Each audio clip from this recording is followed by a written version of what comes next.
Hello everyone, my name is Greg. In this video, I am going to talk about 7 degrees of stupid that is common with fundamentalist Christians. Number 1, Adam and Eve sinned. That's where it all started. This is absolutely false. This is a downright lie. This is showing the person really does not understand the Genesis chapter 2 and 3 account. Genesis chapter 2 verse 17 is the first lie in the Bible. It was said by the Lord God, and it reads, "But the tree of the knowledge of good and evil thou shalt not eat of it, for in the day that thou eatest thereof thou shalt surely die." The word "in the day" in the Jewish Torah is "as soon as." It is not talking about 1,000 years. It is talking cause and effect. You do this, this will happen. Genesis chapter 3, verses 4 and 5. "And the serpent said unto the woman, You shall not surely die. For God doth know in the day ye eat thereof, then your eyes shall be opened, and you shall be as gods, knowing good and evil."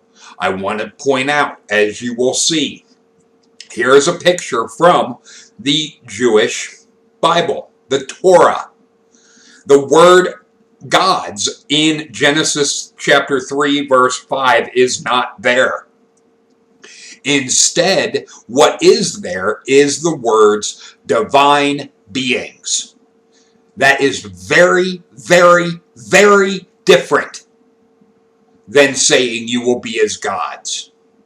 This is a lie that Christians give because of how their Bible is translated, how it is fucked up by the people that translated it that did not know what the Hebrew really was getting at and had their own agenda. Genesis chapter 3 verse 22, "And the Lord God said, Behold, man is become as one of us, to know good and evil. Now lest forth he put forth his hand and take also of the tree of life and eat and live forever." This is not talking about a spiritual living forever. This is talking about physically being immortal in the physical body. It is not referring to a spiritual anything. There is no such thing as a spiritual anything in Genesis. Simply doesn't exist. A strong case could also be made for what would Adam and Eve have seen die to have an understanding of what it meant to die. Because if somebody tries to say a word to you which you do not understand, and you don't have any means of defining the meaning of that word, it's gibberish to you. So without a basis for what something means, it's meaningless. And the fact that Christianity is based on the very core idea is threats. This shows how evil it is. All they have are threats. But what I also want to point out with the knowledge of good and evil is this does not give you a disposition towards good or evil. It only gives you the ability to make the choice between what is good and what is evil. In short, free will. Free will is the ability to make the choice between what is good and what is evil, or what is good and what is bad, what is positive and what is negative. This is what Christians don't want you to have. They don't want you to have the ability to make the choice between what is good and what is bad, because what they're telling you, people like Gary What they are saying is, when they have the choice between doing what is good and doing what is evil, they have no choice. They must do what is evil because they can. The fact that they have the ability to make the choice, to them it's, I have to choose what is evil. I have to do the nasty thing. I have to do what's the worst because I have this sin nature. You have a free will nature. Deal with it. The idea that Christians want to say their God gave them free will. No, it didn't. It made free will forbidden. And it damned everybody because of the ability to make the choice between what is good and what is bad. But I have even further evidence that the God of the Bible is an evil son of a bitch that wants people to suffer. And that's the number 2 in this.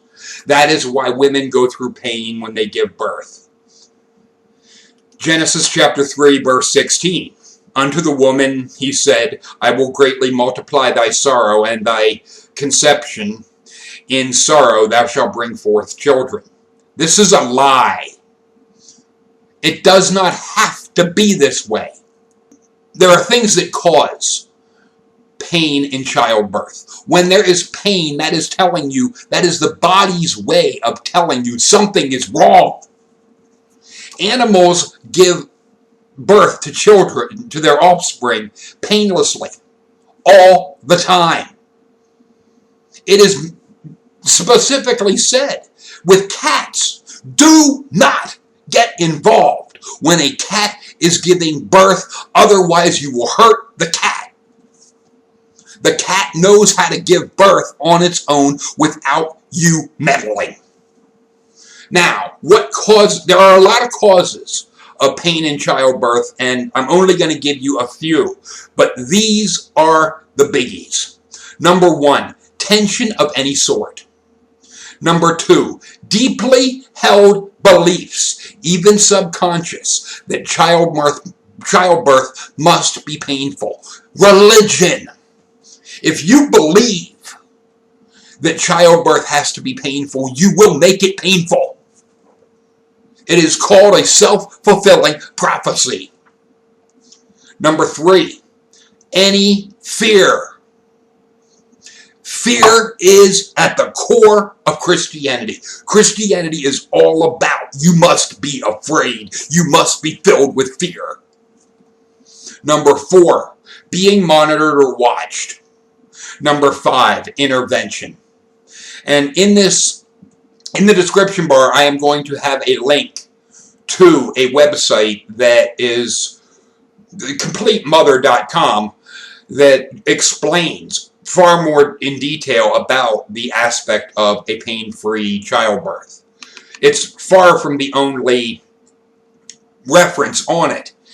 But in this article, it mentions other books, one of which I don't care for the title of because it's Supernatural Childbirth by Jackie Miz. I don't like the aspect of supernatural because there's nothing supernatural about giving birth to a child the same way animals do in nature.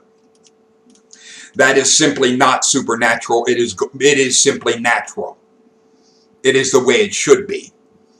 But religion has fucked things up.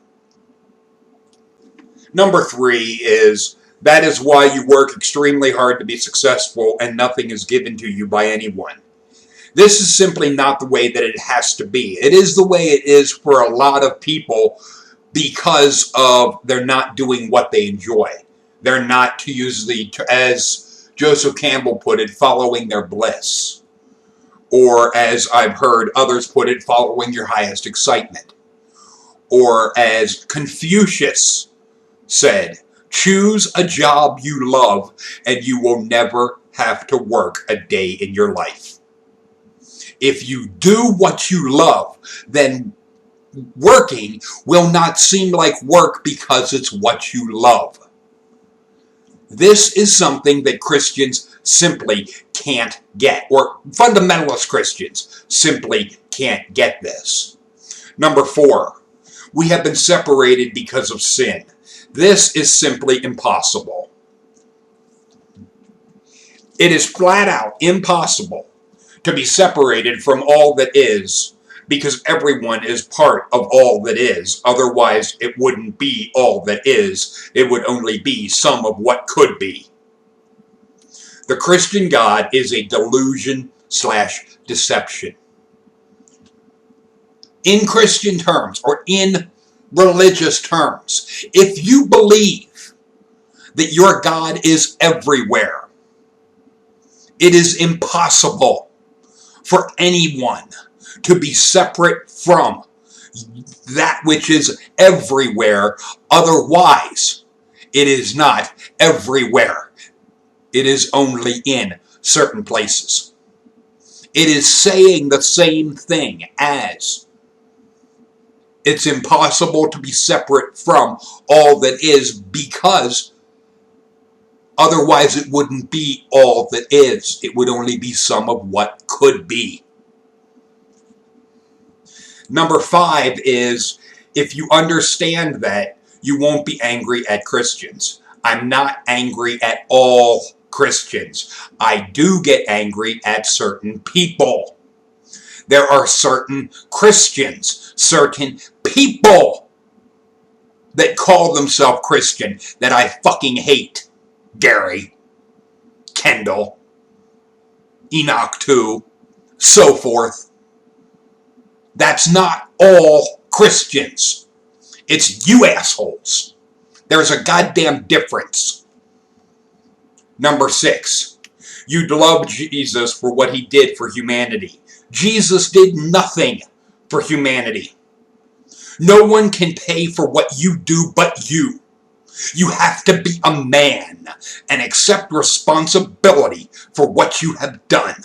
You can't go looking to passing your responsibility for your actions off on a dead Jew.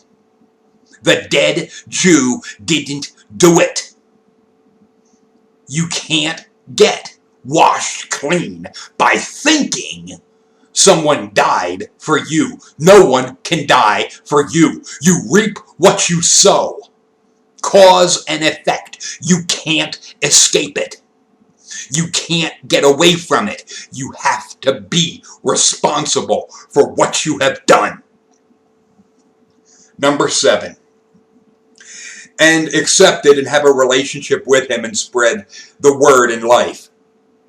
You can't have a relationship with someone to whom you've never met, that you've never interacted with, that you can only know anything about them from pages from a book that were written by someone thousands of years ago that you never met, edited and changed by other people you never met and don't know what their agenda was. It is impossible to have a relationship with a fictional character. It is delusional thinking to think that you can have a relationship with something that does not exist. And if you want to say your Jesus exists, show evidence your Jesus exists. Otherwise, you are trying to have a relationship with Casper, or with Darth Vader, or with Pinhead. None of them exist in reality. They can only exist in your delusional mind.